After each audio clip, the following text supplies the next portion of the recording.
चांद पर होने वाली उल्टी बारिश का सामना कैसे करेगा चंद्रयान 3। दोस्तों, ये तो हम सभी जानते हैं कि पूरा संसार अपने आप में ही एक रहस्य है। मनुष्य जो कि इस ब्रह्मांड के छोटे से हिस्से में यानी पृथ्वी पर रहता है, लगातार प्रयास कर रहा है कि वह सृष्टि के इन रहस्य को सुलझा सके। शायद ही आपको ये बात पता होगी कि चांद पर भी पानी मौजूद है, और न सिर्फ वहाँ पानी मौजूद है बल्कि वहाँ पर भी बारिश होती है। बस फर्क सिर्फ इतना रहता है कि वहाँ की बारिश उल्टी होती है।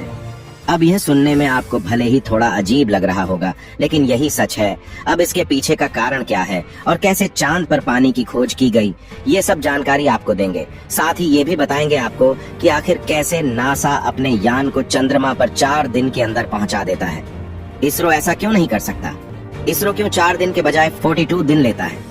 और दोस्तों, अगर आपको वीडियो इंटरेस्टिंग लग रही है तो साथ के साथ वीडियो को लाइक और चैनल को सब्सक्राइब जरूर कर ले। दोस्तों, चंद्रमा पृथ्वी का एकमात्र प्राकृतिक उपग्रह है जिसकी उत्पत्ति आज से करीब 450 करोड़ साल पहले एक उल्कापिंड के धरती पर टकराने से हुई। वैज्ञानिकों का कहना है कि जब वह उल्कापिंड धरती से टकराया तो धरती का एक टुकड़ा टूटकर अलग हो गया और वह चांद बन गया। और चंद्रमा सौर मंडल का 5वां सबसे विशाल प्राकृतिक उपग्रह है।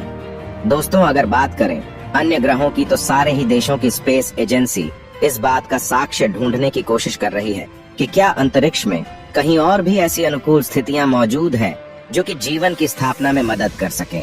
जब बात जीवन की स्थापना की हो तो जाहिर सी बात है कि जगह भी वैसी ही होनी चाहिए जैसे पृथ्वी की स्पेस में पोजीशन है, क्योंकि कहीं ना कहीं पृथ्वी की पोजीशन की ही देन है कि यहाँ पर अनुकूल स्थितियां बन पाई हैं।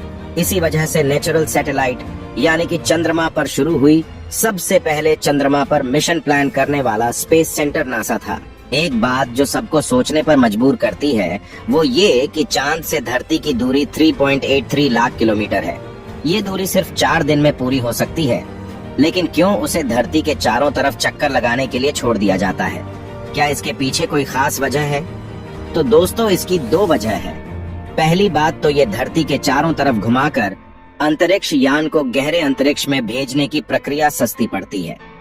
ऐसा नहीं है कि ISRO सीधे अपने यान को चंद्रमा तक नहीं भेज सकता, लेकिन नासा की तुलना में इसरो के प्रोजेक्ट सस्ते होते हैं, किफायती होते हैं, मकसद भी पूरा हो जाता है। इसरो के पास नासा की तरह बड़े और ताकतवर रॉकेट नहीं है जो चंद्रयान को सीधे चंद्रमा की सीधी कक्षा में डाल सकें। ऐसे रॉकेट बनाने के लिए हजारों करोड़ रुपए लगेंगे। जब चीन ने 2010 में चांगई 2 मिशन चंद्रमा पर भेजा था, वह 4 दिन में चांद पर पहुंच गया था। चांगई 3 भी पहुंच गया था। सोवियत संघ का पहला लूनर मिशन लूना 1 सिर्फ 36 घंटे में चांद के नजदीक पहुंच गया था। अमेरिका का अपोलो 11 कमांड मॉड्यूल कोलंबिया भी 3 एस्ट्रोनॉट्स को लेकर 4 दिन से थोड़ा ज्यादा समय में पहुंच गया था। चीन, अमेरिका और सोवियत संघ ने इन अंतरिक्ष यानों के लिए बड़े रॉकेट्स का इस्तेमाल किया था। चीन चांगजेंग 30 रॉकेट इस्तेमाल किया था।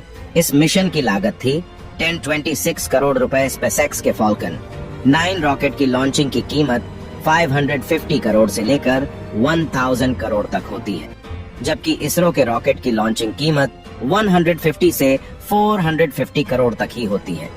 आपको बता दें कि इसरो ने 22 अक्टूबर 2008 को अपने पहले चांद मिशन के तहत चंद्रयान 1 को लॉन्च किया था। इसके तहत एक ऑन ऑर्बिटर और एक इम्पैक्टर चांद की ओर भेजे गए थे। ऑन ऑर्बिटर को चांद की कक्षा पर रहना था और इम्पैक्टर को चांद की सतह से टकराना था।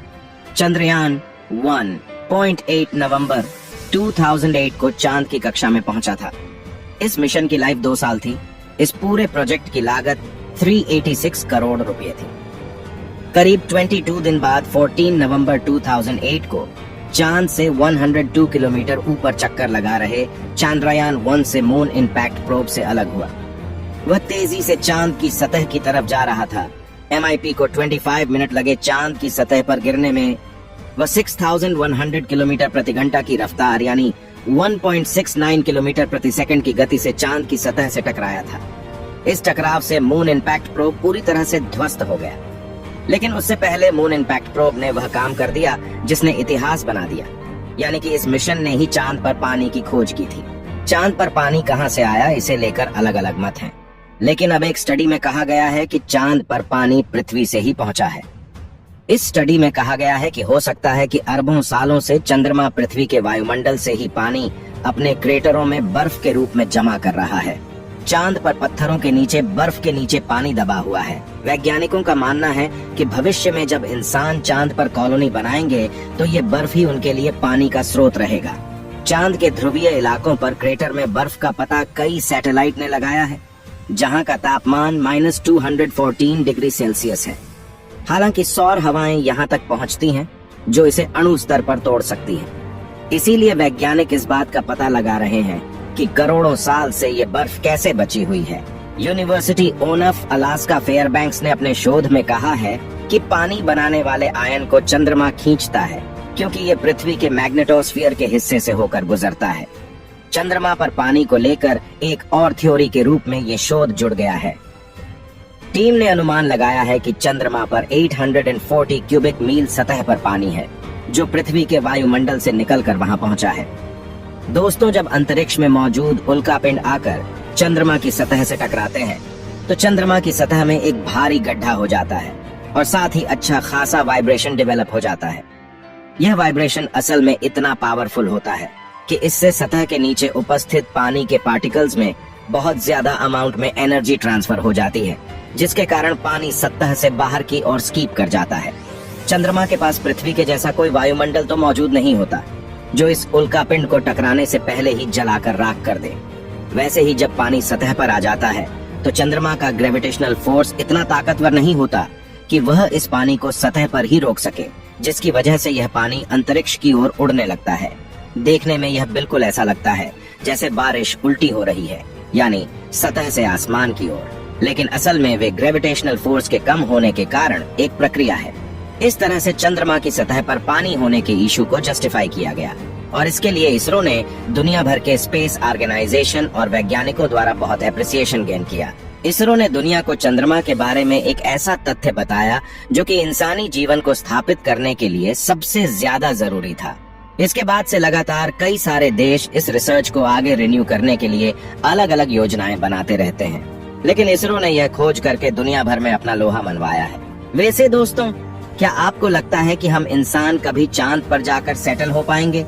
आप हमें कमेंट बॉक्स में जरूर बताएं और उम्मीद है आपको आज की वीडियो पसंद आई होगी। वीडियो अच्छी लगे हो तो इसे लाइक करें और लगातार ऐसी वीडियो देखने के लिए चैनल को सब्सक्राइब करना ना भूलें।